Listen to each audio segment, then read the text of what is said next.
Magandang araw po, Sir Bob. Ako si Gemma from Muñoz, Nueva Ecija. Matagal ko nang inilihim ang pangyayaring ito dahil takot ako na baka pagtawanan lang ako ng mga kasamahan ko. Kaya nung isang beses na naghahanap ako ng kwentong nakakatakot sa YouTube, ay nakita ko ang channel nyo. Isa po akong offertory collector sa lugar namin.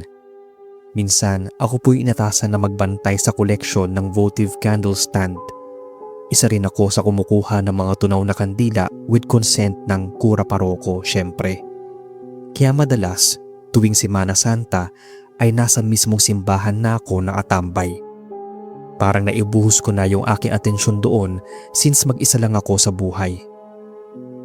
May close friend po ako na devotee rin. Tawagin natin siyang Puring. Siya ang madalas nakasakasama ko sa paglilikpit ng mga tunaw na kandila. Biyernes Santo yon, mga alas 8 ng gabi, nagdesisyon ako na hindi na lang muna umuwi ng bahay dahil nag-aalala ako kay Puring nun. Ayoko kasi siyang iwan dahil siya ang nakatoka na magbantay. Nung umaga pa lang ay nagsabi na siya sa akin na masama ang pakiramdam niya. Pero pinilit pa rin niya ang mag-serve. Nag-alok ako na ako na lang muna ang papalit sa kanya at samahan ko siya na umuwi para maapagpahinga naman. Pero mabilis niya akong tinanggihan. Kaya nagsuggest ako na imbis na umuwi siya ay sa simbahan na lang muna siya pansamantalang magpahinga. Kaagad naman itong pumayag.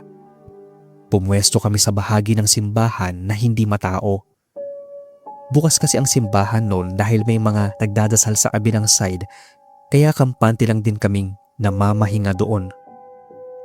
Habang binabantayan ko si Puring na matulog ay hindi ko rin namalayan na nakaidlip na pala ako. Hindi ko na nga napansin ang oras. Basta gabi pa rin noon nang maramdaman ko ang isang mahinang pagtapik sa balikat ko. Narinig ko ang malamig na boses ni Puring habang ginigising ako. Sa sobrang lamig nga ng boses niya ay nagising talaga ako. Hindi ko magets yung pakiramdam ko noon.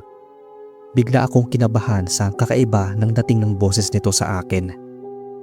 Pagdilat ng mga mata ko, bumungat sa akin ang madilim na paligid. Medyo matagal pang pumasok sa utak ko na mag-isa na lang pala ako sa bahaging yon ng simbahan. Naroon pa rin naman ang mga nagdarasal pero wala na si Puring sa tabi ko. Nagpalinga-linga ako pero ni wala akong makitang presensya ni Puring.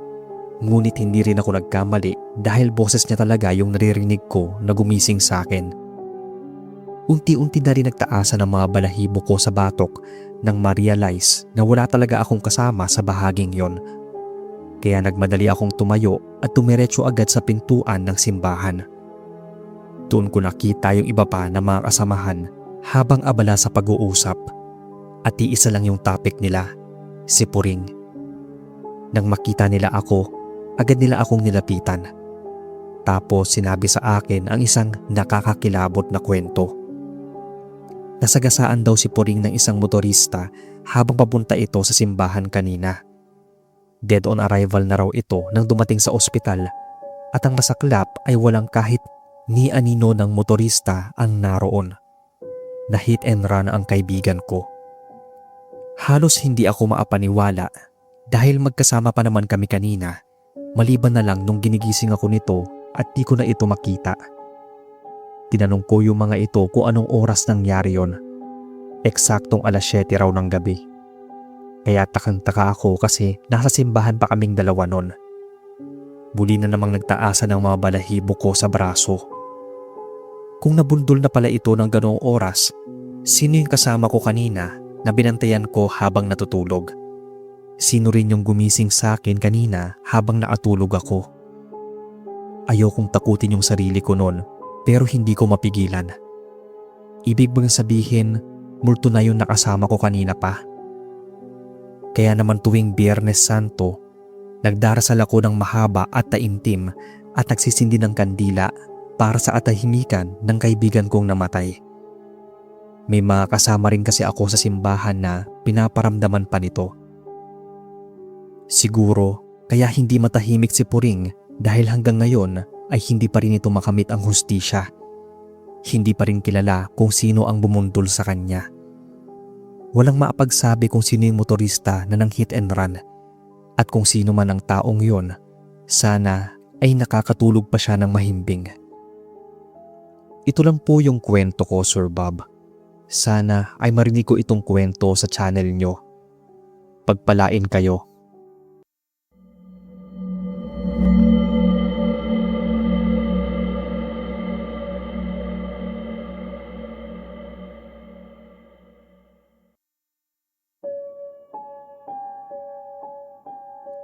Magandang gabi, Sir Bob. Tawagin na lang akong Dave, 32, from Zambales. Silent listener niyo po pala ako. Related sa naging ex-girlfriend ko ang isang kakaibang karanasan. Semana Santa ito nangyari. Hindi naman ganun nakakatakot sa parte ko, pero para sa ex-girlfriend ko siguro. Bukod sa akin, ay silent listener niyo rin yung asawa ko at gusto niya na ibahagi ko to sa inyo. Tawagin na lang nating Joanne, itong ex-GF ko. Nangyari to nung 23 years old pa lang ako at siya naman ay 29. Kakatapos lang ng Valentine's Day noon nang mamatay si Papa. Nagluluksa pa ako noong mga panahon na yon nang inamin sa akin ni Joanne na buntis siya. Hindi ko maintindihan yung sarili ko noon kung anong ire-react sa sinabi niya. Imbis na maging masaya ako dahil si Joanne naman ang pinapangarap kong maasama habang buhay nung time na yon, pero mahirap i-explain eh. Medyo lutang pa ako sa mga nangyari sa buhay ko. Hindi ko agad natugunan yung mga pangangailangan niya. Akala ko nung una ay ayos lang sa kanya. Naging clingy pa nga ito sa akin after nitong aminin na buntis siya na hindi naman siya ganon dati. Tapos ang dami pa niyang demand sa akin. Siya lahat nagplano, gusto niya magpakasal agad kami sa madaling panahon. At ang malala pa ay gusto niya ikasal kami bago raw magsemana Santa. Umalma ako sa mga plano niya. Nakiusap ako kung pwede bang next year na lang dahil namatayan pa kami. Umuwi ito nang hindi nagpapaalam sa akin, tapos nakatanggap ako ng maraming chats galing kay Joanne. Tinatakot niya ako na kapag hindi ako pumayag ay pagsisisihan ko raw ang mga naging desisyon ko. Muli akong nakiusap sa kanya na respetuhin niya muna yung pagkamatay ni Papa, pero naipagmatigasan siya sa akin. Kaya hindi ko na lang muna siya nireplyan dahil gusto kong pahupain muna yung galit niya. Ayoko rin patulan ang mga padalos-dalos niyang desisyon sa buhay dahil marami pa akong dapat asikasuhin, lalo't hindi pa nga tapos noon yung 40 days ni Papa. Isang linggo na hindi ito nagparamdam sa akin. Isang linggo rin akong may kakaibang nararamdaman sa katawan. Nagigising ako ng madaling araw na namimilipit dahil sa sakit ng tiyan. Madalas tuwing sasapit ang 3:00 ng hapon, parang may naririnig akong iyak ng isang sanggol. Tapos napapansin ko rin yung pagkakaroon ko ng mga sugat sa iba't ibang parte na hindi ko matandaan kung saan ko nakuha. Madalas ko rin napapanaginipan si Papa na niyayakap ako. Hindi ko matandaan yung ibang pangyayari. Basta ang lagi kong natatandaan ay nagigising ako kapag niyayakap ako ni Papa sa panaginip. Kinabukasan, hindi pa sikat ang araw ay nakarinig ako ng malakas na kalabog sa labasan. Tapos umaalingaw-ngaw sa katahimikan ng umaga yung bunganga ng mama ni Joanne. Ipapabarangay daw ako nito kapag hindi ko pinanagutan ng anak niya. Kinausap ko siya ng mahinahon ni Mama.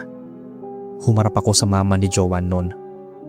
Ipinaliwanag ko pa nga rito yung pinag-usapan namin ng anak niya. Sinabihan ko siya na hindi ko naman tatakbuhan ang responsibilidad at pakakasalan ko siya. Next year nga lang, dahil nga namatayan pa kami. Umalma ito na kailangan daw mamanhikan muna kami. Pinaintindi kong muli sa mama ni Joanne ang sitwasyon namin.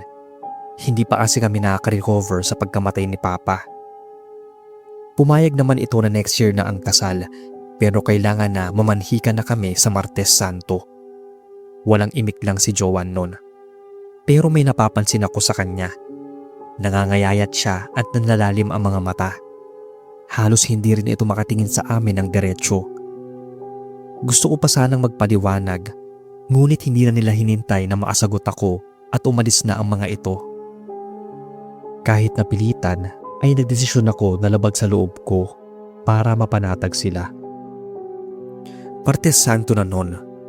Bago kami pumunta sa bahay ni na Joanne ay nagparamdam si Papa sa akin. Humingi ako ng patawad sa kanya dahil sa kawalan ko ng choice. Tapos bigla na lang itong naglaho. Hindi pa kami nakakapasok sa bahay ni na Joanne nang marinig ko ang isang malakas na sigaw. Isinugod sa ospital si Joanne ng araw sana ng pamamanhikan namin. Ayon sa mama niya na mahigit 1 linggo na raw siyang ganoon na para bang may kinatatakutan ito. Saksi ako sa nangyari sa kanya noon dahil ako ang nagbantay sa kanya sa ospital. Kapag natutulog ito ay bigla na lang itong nagigising na sumisigaw. Nagmamakaawa na hindi na raw niya uulitin. Ang naapagtataka pa ay nawala yung kakaibang naramdaman ko sa katawan simula nang isugod siya sa ospital. Yung sugat-sugat ko sa katawan ay unti-unti na rin gumagaling. Basta Huwebes Santo noon nang paulit-ulit itong humihingi ng tawad sa aming dalawa ni Mama. Hindi rin ito makatingin sa amin ng diretsyo dahil parang may nakikita itong nakakatakot na nilalang na hindi namin nakikita. Para akong binuhusan ng malabig na tubig ng araw na yon. Inamin kasi ni Joanne na hindi talaga ako ang nakabuntis sa kanya. Na dalawa pala kami sa buhay niya. Nakilala niya yung lalaki na mag-away kami 6 months ago. Mas matanda sa kanya ang isang boyfriend niya ng 20 years at may asawa na ito. 5 months pa lang daw sila pero ang masaklap ay may nangyari na at nabuntis nga siya. Gumuho yung mundo ko sa nalaman ko. Ingat na ingat ako sa kanya dahil ang akala ko ay itinadhana kami para sa isa't isa. Pero ginawa akong gago ni Joanne. Ang malala pa ay pinalaglag niya ang bata sa sinapupunan at pinakulam niya ako para matakot raw ako at paasalan siya. Wala pa sana siyang balak aminin ang lahat ng kasalanan niya pero minumulto raw siya ni Papa gabi-gabi. Hindi na raw niya kaya na palagi niyang nakikita si Papa na naatitig sa kanya, naasunod sa bawat sulok na pupuntahan niya. Kaya napilitan siyang umamin sa akin. Noong mga oras na yon ay hindi ko alam kung blessing in disguise ba na matatawag yon o karma niya na multuhin siya ni Papa. Yun na yung huli naming pagkikita. Siguro kaya ko palaging napapanaginipan si Papa na niyayakap niya ako sa panaginip ay para ilayo ako nito sa masamang binabalak ng ex-girlfriend ko sa akin noon.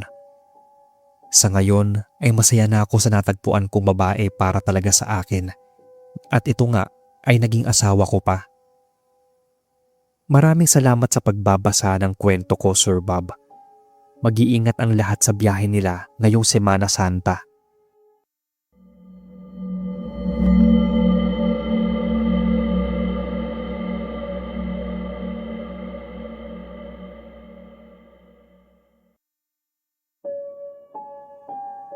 Magandang hapon sa inyo, Sir Bob. Tawagin na lang akong Harleen from Bulacan. Listener po kaming dalawa ng asawa ko sa channel nyo at siya pa ngayon nagsabi sa akin na ibahagi ang nakakakilabot na karanasan namin noon. Isang karanasan na nagdulot ng matinding dagok sa buhay namin. Ganito po kasi yon. Mahilig po kaming mag-travel na pamilya at nakaugalian na namin na tuwing uuwi yung asawa ko galing ibang bansa ay hindi talaga kami pumapalya sa pagbabakasyon. Nagkataon na umuwi siya bago mag-Semana Santa. Hindi ba may pamahiin tuwing Semana Santa na kailangan manatili lang sa bahay dahil hindi ligtas ang maggala? Yan po yung paulit-ulit na sinasabi ng yumao kong lola sa amin lahat. That time ay hindi namin sigurado kung masusunod namin ang pamahiin na yon. Ang rason kasi ng ate ko ay 1 buwan lang ang bakasyon ng asawa ko at ang 2 linggong bakasyon ay hindi magiging sapat. Pero nahahati na yung desisyon sa pamilya namin. Ayaw kasi sumama ng mother-in-law ko dahil may sakit yung sister-in-law ko. Ganun na rin ang sinabi ng bayaw ko dahil may pasok pa ito ng Martes Santo at si tatay naman ay ayaw ring sumama dahil may problema sa makina ng sasakyan. Ayon pa rito ay hindi talaga safe magbiyahe kapag sasakyan na ang problema. Malaking gastos lang din daw ang pag-commute at saka hassle dahil maraming mag-uuwian. Kaya magsistay na lang daw siya sa bahay ng mga panahon na yon. Sinugundahan naman ito ni nanay sasamahan na lang daw niya si tatay. Pero mas nasunod yung kagustuhan ng nakararami. Nag-rent kami ng sasakyan na maghahatid sa amin papuntang Naiya.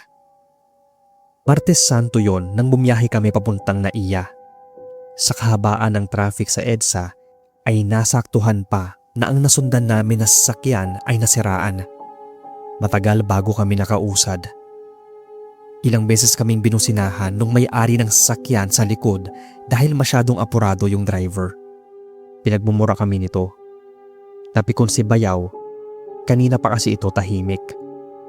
Mukhang naiinis ito na pinilit namin siya na mag-absent sa trabaho. Inis itong lumabas ang sasakyan at muntikan pang magkarambolan.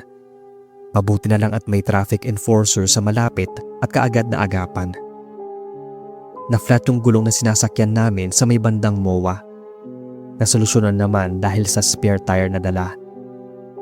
Pagdating namin ng Parañaque ay may biglang tumawid na hayop sa daan. Digit yung kaba na naramdaman ko nun.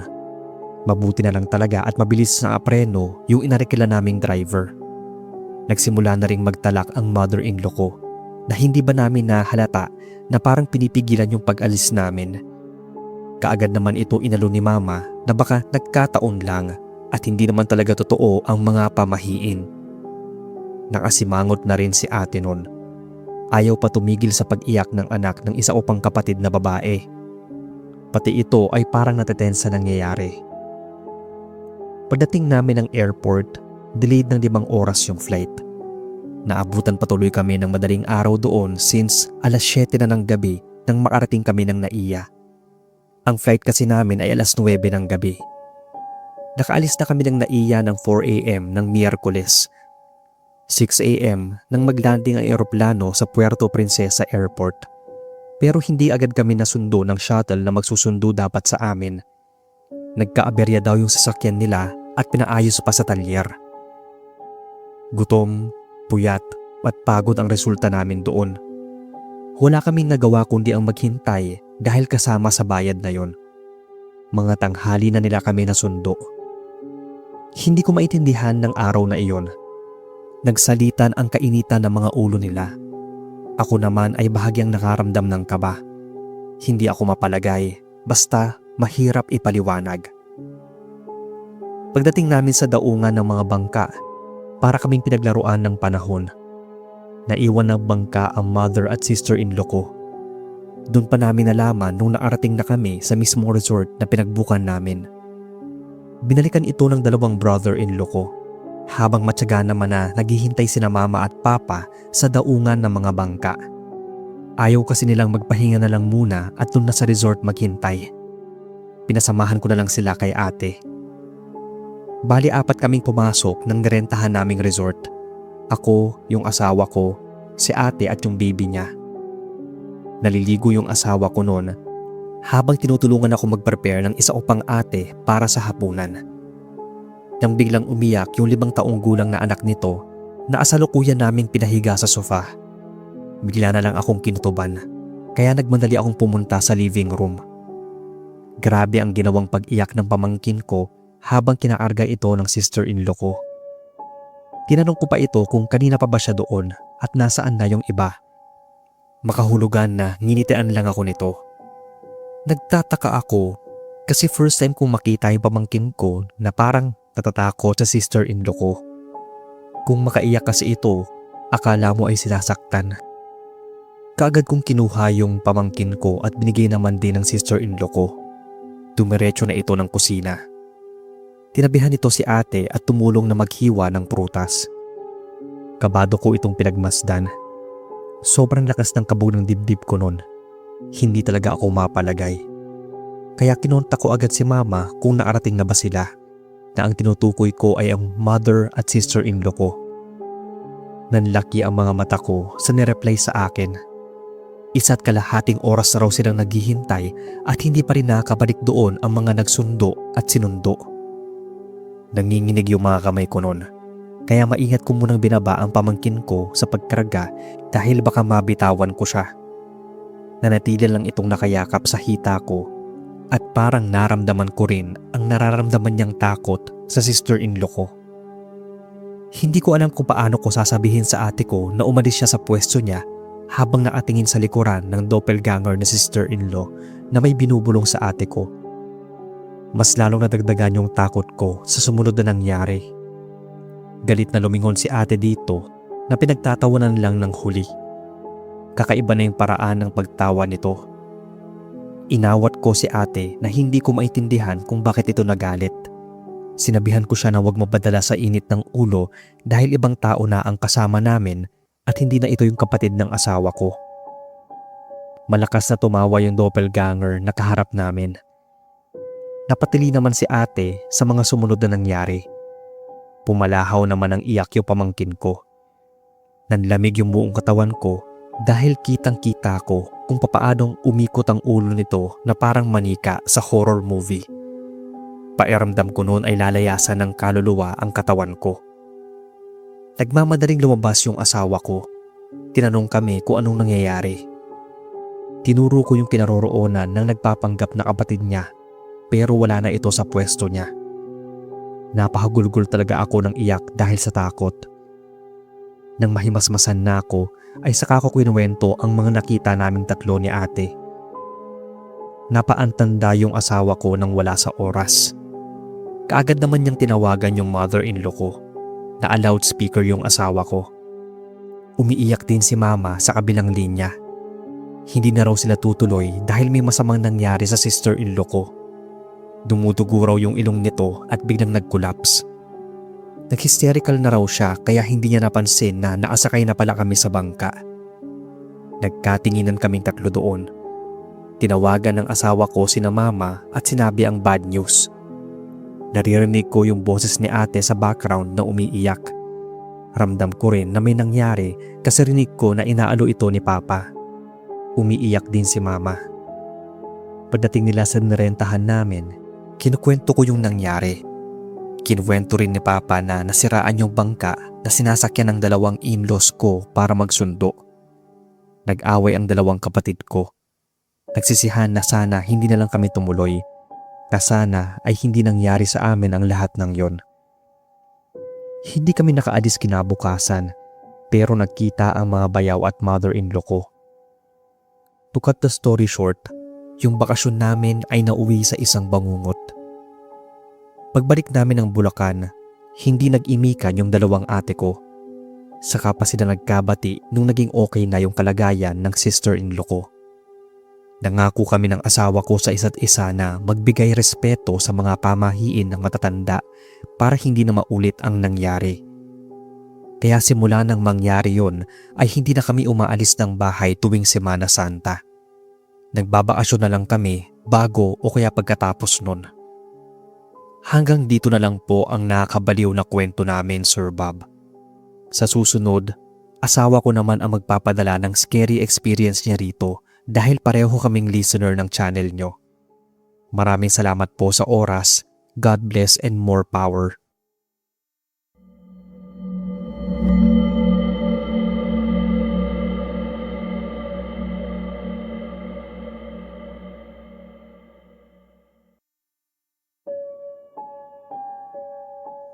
Hello sa inyo, Sir Bob.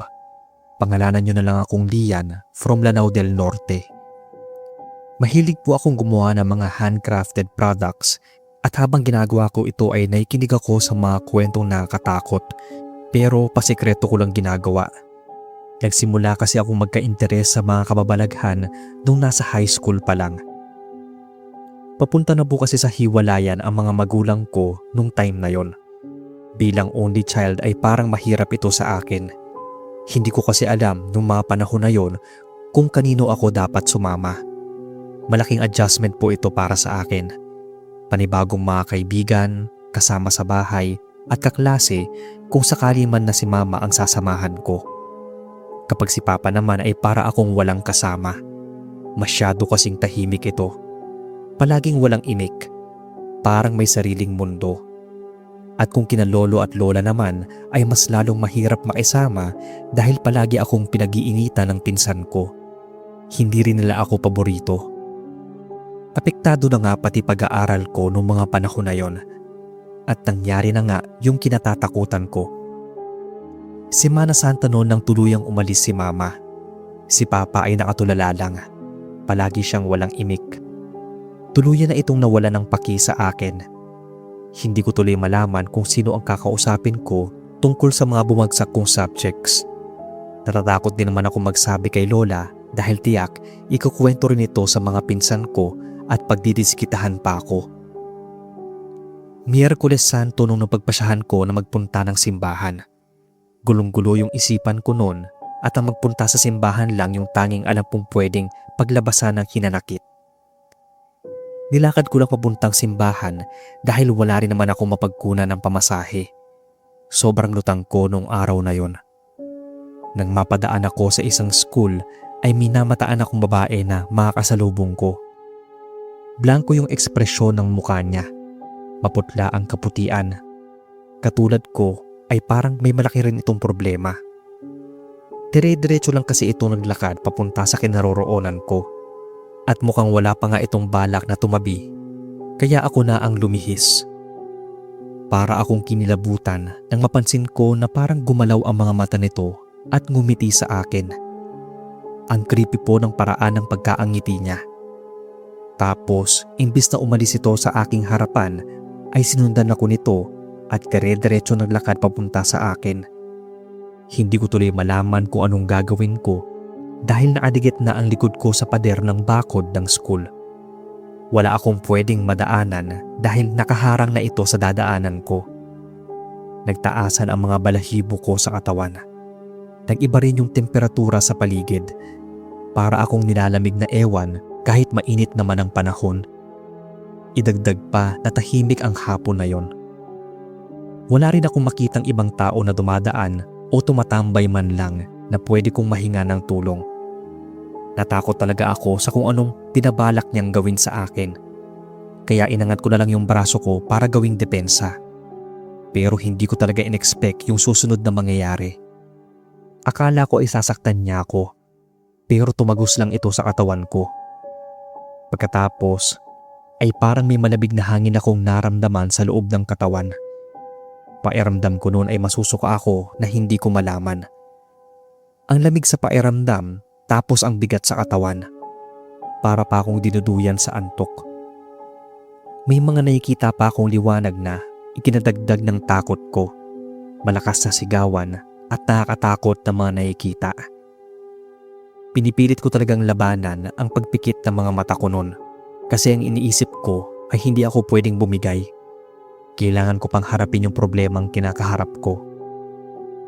Naramdaman ko ang malakas na hampas mula sa likuran na muntikan ko ng ikatumba. Pagkatapos ay bigla ko nilang naramdaman na parang hinihila yung mabigat na puwersa ng malamig na hangin palabas sa katawan ko. Yung parabang nag-bounce palabas sa katawan ko. Doon na nag-sink in sa akin ang lahat. Hindi tao yung babaeng nakasalubog ko kanina, kundi isang kaluluwa na parang gustong sumapi sa akin. Sa takot ko na balikan ako nito, ay nagmamadali na akong umalis sa lugar na yon. Naghanap agad ako ng lugar na maraming tao at tinawagan si Papa na kunin niya ako doon dahil may humahabol sa akin at natatakot akong umuwi mag-isa. Nagpunta ako ng simbahan. Makalipas siguro ng kalahating oras ay sinundo ako ni Papa. Nangako ito sa akin na hindi na ako pababayaan. Dahil nga sa nangyaring to, parang nagbukas yung third eye ko. Minsan kasi ay may mga pagpaparamdam, tapos nakakakita na rin ako ng hindi nakikita ng isang ordinaryong tao. Alam ko na hindi yon hallucinations lang o nababaliw. Nasa katinuan pa naman ako. Pero aware din ako na maraming kwento tungkol dito. Sinabi rin ng isa kong kaibigan na malamang nga ay bukas ang third eye ko. Pero iilan lang sila ang pinagsabihan ko nito, yung mga close ko lang talaga. Dahil ayaw kong isipin ng iba na nababaliw ako. Hindi nga rin alam ng parents ko itong kakayahan ko. Next time Sir Bob ay kukwento ko yung ibang mga naging experience ko. Hanggang dito na lang. At maraming salamat sa oras.